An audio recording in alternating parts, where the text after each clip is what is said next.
Appréhension, gêne, crainte, modestie. Voilà quelques synonymes pour définir la timidité. Bien qu'elle soit quelquefois utile, la timidité nous complique souvent la vie et peut nous empêcher de vivre une expérience pleinement. En fait, il semblerait qu'elle témoigne d'un manque de confiance en soi. Il existe bien sûr plusieurs degrés de timidité qui vont se manifester sous plusieurs formes. Certains parlent de personnes introverties, d'autres simplement de personnes avec des difficultés sociales, et cette gêne peut se manifester par une certaine agressivité, ou par un retrait, ou par une certaine gaucherie. On a tous un peu de timidité en soi et apparemment c'est normal. Il existe des dizaines de conseils pour vaincre sa timidité. Je vous fais part de 4 astuces que j'ai trouvées à ce sujet sur le net. Si vous ressentez un peu de timidité en parlant français par exemple, ces astuces vont peut-être vous aider. Je vous laisserai les tester par vous-même.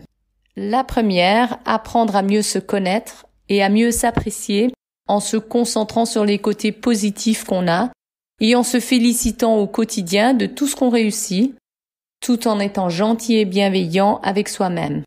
La deuxième, s'entourer des bonnes personnes, en fréquentant des gens qui nous apprécient pour qui on est et surtout avec lesquels on peut rester soi-même. La troisième, chercher le dialogue en s'intéressant sincèrement à son interlocuteur, en lui posant des questions par exemple. La quatrième, sortir de sa zone de confort, en s'entraînant au quotidien dans différents contextes.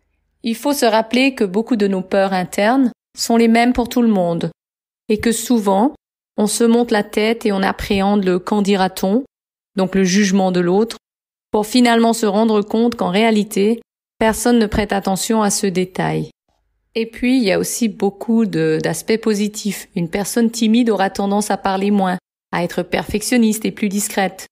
Il y a aussi beaucoup de personnes célèbres qui sont ou qui étaient très timides, notamment Charlotte Gainsbourg, Woody Allen, Harrison Ford ou encore Jean-Paul Sartre et François Mitterrand.